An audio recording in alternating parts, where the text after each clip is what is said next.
Hey everyone, welcome back to Front Page Bets, the FPBcast. We took a couple week hiatus there, Gerry. Little summer vacations. Fun in the sun. When sun's out, guns out, right? So that's what we did. And we coming back now. We're at week 0 in college football. NFL's just around the corner. And Gerry, now it's the summer's over. It's fall as far as I'm concerned. Kids are back at school, at least mine are, and it's time to rock and roll. Get into the college and the NFL football season. And so I hope you had a good summer, Gerry. I know it went by quick, and hopefully you get your last minute cookouts and all that kind of stuff in, and we're working on it. Few. So we're gonna start with college football this week. Well, speaking of drinking in the motherland and Ireland, I don't know why just being a little bit Irish, and obviously you being a lot Irish. A lot Irish. Yeah. Nebraska Northwestern open up the season in Dublin. What a great way to kick off the season. Two Big Ten teams. A game that was supposed to be played in 2020 got pushed back because of the pandemic, and now they kick off the college football season. Opened as a 13-point spread, with Nebraska being the favorite as we close into the game. That might move a little bit, but I think kind of the haze in the barn, so to speak, and Nebraska pretty big favorite on the road, way on the road across the pond in Dublin. And you wrote up that game earlier for this week for Front Page Bets. Yep. What'd you see? Who do you like? What can we watch for in that first game? Sure. Yeah. I mean, grab a pint, get ready to go on kickoff. Bottom line is two teams smarting from crummy seasons last year, 3-9, both in the Big Ten. A lot of pressure on certainly Scott Frost at Nebraska. And he's really retooled. He's got a lot of transfer portal guys coming in, including Texas quarterback Casey Thompson, who replaces Adrian Martinez, who has departed for Kansas State. I think that's the big storyline to watch. Mark Whipple has come in as the offensive coordinator. He of fame for throwing the ball around at other places. I think you're going to see this is not Tom Osborne's Nebraska squad this year. They're going to chuck it around quite a bit. Teams met last season 56-7 Nebraska. Pretty good indicator that maybe Northwestern's not ready for this one. Pat Fitzgerald, great coach, trying to put things back together in Evanston. Not a great quarterback situation. Two guys kind of fighting it out still. Some questions on defense as well. All indicators are this should be an easy cover for the Cornhuskers. That's the way that I see it. But I'll just put a little bit of doubt into the situation. It seems like Northwestern, every time they're picked around the bottom of the barrel in the Big Ten, they surprise and wind up either challenging for or winning the division. So maybe, Helinski will come in at quarterback, transfer from Washington State, and, make some noise. I doubt it, but I'm going Huskers all the way. Yeah, I think that, last year's game, Nebraska wins 56-7. Like you said, it was the most points they've ever scored in a Big Ten game, and the most points they've scored in a conference game. I remember they were in the Big 12. They came to the Big 10. Most points they've scored in a top conference game since the beginning of the 2000s. So they've got a little something going. But Scott Frost is on the hot seat. Been on the hot seat. They've got to start the season. And here's my question. Pat Fitzgerald's been at, I think he's coaching his 200th game or somewhere around that going into this week. When is he going to be on the hot seat, or is he just fine there? I mean, he's played at Northwestern. Obviously, was All-American linebacker. I know he's like a Hall of Famer, and he's they're going to build a statue to him in Northwestern. But is this a school that can keep being mediocre and every now and then challenge for the division, playing But is Northwestern at that point as a program where they can put a coach like Fitzgerald on the hot seat, or has he just got lifetime kind of exemption? It certainly seems like a lifetime job for Pat if he wants it, because he's always rumored for other jobs. I mean, He was rumored for the Michigan job. He's been rumored for other jobs in the conference, around the country, even the NFL in some regards. He's a good coach. It's a tough place to win on a consistent basis in the Big Ten. I mean, the Big Ten, for all the knocks against it, now you get, SC and UCLA coming in as well. I mean, it's no cakewalk. You look at what Mel Tucker got, a $10 million contract at Michigan State for not even winning his division, let alone winning the Big Ten or winning a national championship. So I think there are programs, the Big Ten is basically Michigan, Ohio State, and everyone else. Right. That hasn't changed from history very, very, very often. Every once in a while, an Iowa or a Michigan State or a Wisconsin will drive up and challenge that, Big Two, so to speak.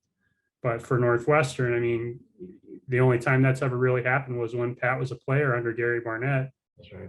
When they had that dream season and went to the Rose Bowl, and the rest is history. 96, I believe it was. It was. But he's a fantastic coach. He's the perfect coach for that program because he's part of that program. Yeah. Scott Frost, Heisman Trophy winner, all that at Nebraska. That's not good enough. 3-9 is not good enough.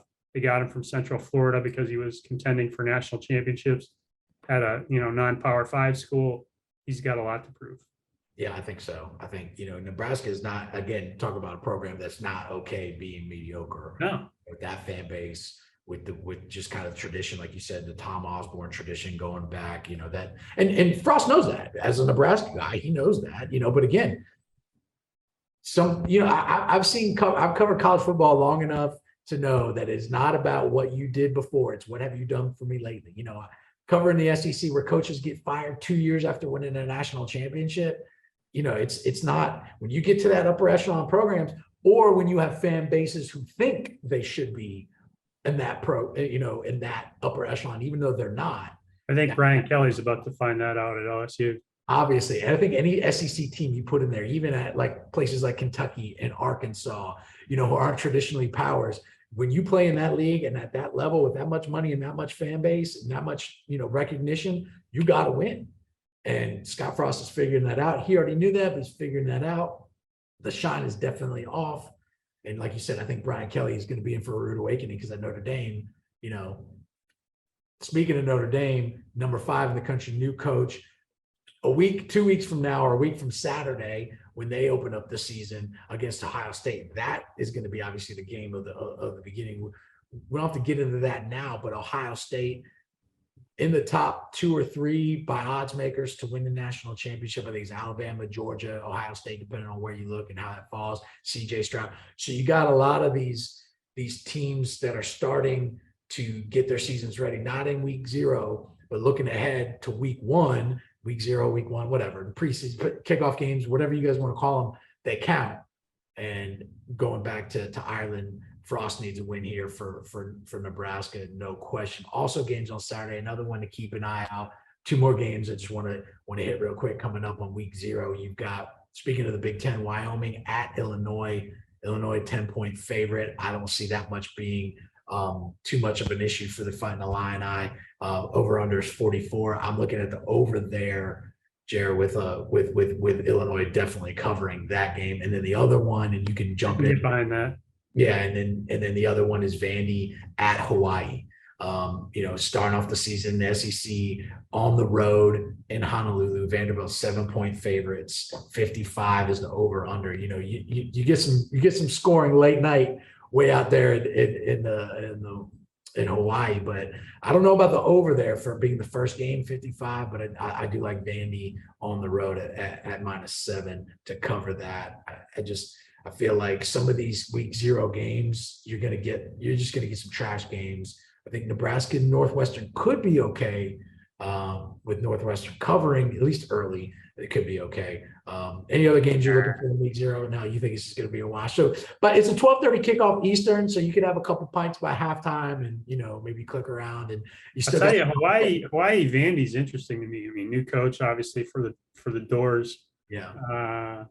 Going all that way. I don't know, man. You don't know if they'll cover on the road there. That's a long. Well, I just think it's one of those games that, like, what you see, particularly like from a roster standpoint, matters less than like how are they going to execute under a new offense? How are they going to execute under a new overall game plan? In a zillion time zones away. I don't know. Like, that one scares me a little bit. Yeah, well, that's why they're playing it out there in Hawaii. It's nice for Hawaii to get a little bit of love early in the season. You know, it's a kind of, and also forget, at least for us on the East Coast, you know, you don't watch a lot of that, like, you know, late games, but it'll be a 10:30 kick Eastern time. So an okay first week 0 slate of college football. Obviously, week 1, we talked about the Ohio State Notre Dame game. You got Georgia and Oregon. Also, that's 2 top 10, 11 teams. Oregon, I believe, is number 11 in the top 25 preseason poll. So you got some really good kickoff games then. And as the season goes, we'll break that down at Front Page Bets, Gerry, every week. So a little bit of insight of what we're going to do as football season kicks off. Every week in college football, we're going to give you the rundown. We're going to give you our top 25 picks. Gerry's going to break those down for you with the spreads and the lines and his picks. We're also going to pull out some games of the week, some best bets, some props, those type of things. Then on the NFL, I'm going to give you my picks every week.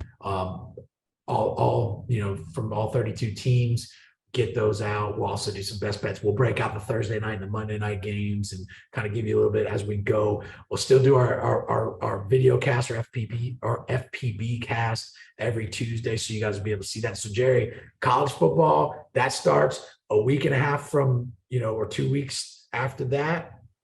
We've got the NFL preseason wraps up this week. And then you got a little break, and then, you know, kickoff between the Rams and the Bills. Could have been a Super Bowl matchup. You know, 13 seconds in a coin flip. Doesn't happen to the Bills, but you've got that as the first game of the NFL season on a Thursday night. But with the NFL coming up, a lot to look forward to. We've talked a lot about it this summer. You know, with the Bills kind of leading the charge there. And then so many offseason, you know, things have happened. You don't, you know, once camp starts, you know, you might have some injuries, you might have some other stuff, but this camp has been a little weird though, because you got Joe Burrow for the Bengals, you know, the defending AFC champions. He's out most of camp with an appendectomy. You got Tom Brady going on the Masked Singer for 12 days, or taking his family on a vacation. So you've got some interesting things. Some of these quarterbacks don't play a lot. Russell Wilson hasn't taken the snap in Denver. Don't forget Matt Stafford's elbow. I mean, yeah, you got an injury to Stafford. You've got some, you know, and then Mahomes comes out this past weekend and he plays a lot and leads the Chiefs on 2 touchdown drives. Josh Allen comes out, you know, plays well in the one series that he's in.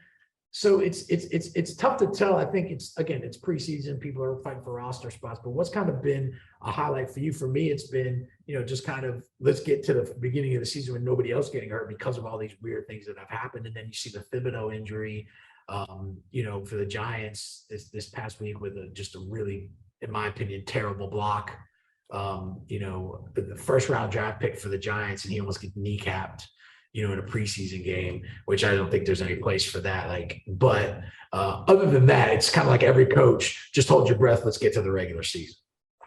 Yeah, I think trying to figure out, you know, how things are actually going to come to pass, as you pointed out. I mean, you know, Burrow's situation aside, nobody's given the Bengals any respect at all for what they did last season.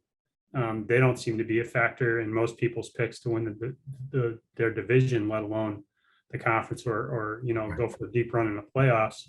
I saw yesterday somebody saying that the Carolina Panthers could be this year's Bengals, which I kind of scoffed at a little bit. Well, Baker Mayfield now, you know, Rook came out yesterday and said that he was going to be the starter. I'll say this. I think Baker Mayfield is a substantial upgrade at quarterback for them. I'll grant you that, but they got a whole heck of a lot more to get over the hump than just the QB situation in Carolina. So that bears some watching. Right. You know, how good is Green Bay going to be? You know, obviously with Devontae Adams out of the mix for Rodgers, he's talking up some of the kids that they brought in that they have in the receiving core. Their development is going to be the difference between whether or not Green Bay is really a solid contender to win the NFC. I'm a little skeptical of that at this point right now. And again, you know, I'm a big Matt Stafford guy. Yeah. Hoping that the elbow situation is going to be okay and they'll be able to continue to make progress with that. But, you know, anytime you've got a quarterback, regardless of who they are, with a throwing arm related condition, that concerns you. You know, the absence of Brady too, obviously, like, I just wonder if I'm a Tampa Bay Buck how I feel about the fact that my starting quarterback can just, kind of take a little hiatus during camp. I mean, I know it's Tom Brady and he's the GOAT and yada, yada, yada. But to me, that's kind of disrespectful to your teammates to do that and set sort of a bad tone for a new head coach to have to deal with if for some reason, things don't start off great down in Tampa. Yeah, I think that's a good question. For me, Tom Brady, 7 Super Bowl rings, the greatest of all time. Hey, if that means you can come back for another year and you can miss most of training camp, I'm good with that. But I do understand as a teammate, I'm sure the team, again, nobody's going to outwork Brady though. That's the other thing. No, I mean, I don't think it's about individual prep, but like if you're not getting the reps with your teammates, I mean, you played the game. Yeah. I mean, that's important. And, it's not necessarily important to get snaps in exhibition games or preseason games, but it is important to be in there doing the work day in and day out. I'll say the other thing that's been sort of on my mind is, have you been watching the Lions on Hard Knocks? No, I haven't got a chance to watch that yet. I mean, obviously I've been in Detroit, so I've been, around Dan Campbell a little bit. If you haven't watched it, check. I mean, Dan Campbell is a beauty. He is just, to me, like, I don't know how anyone could not root for Dan Campbell. He is the quintessential cartoon character coach.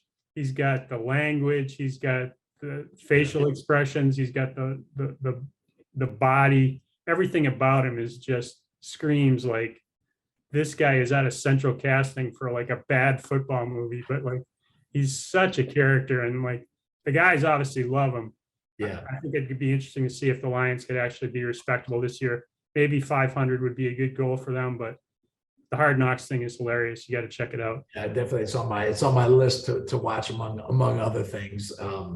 But yeah, I think going back to Brady, if he showed back up at camp, 50 pounds heavier, smoking a heater, pulling, not going to happen.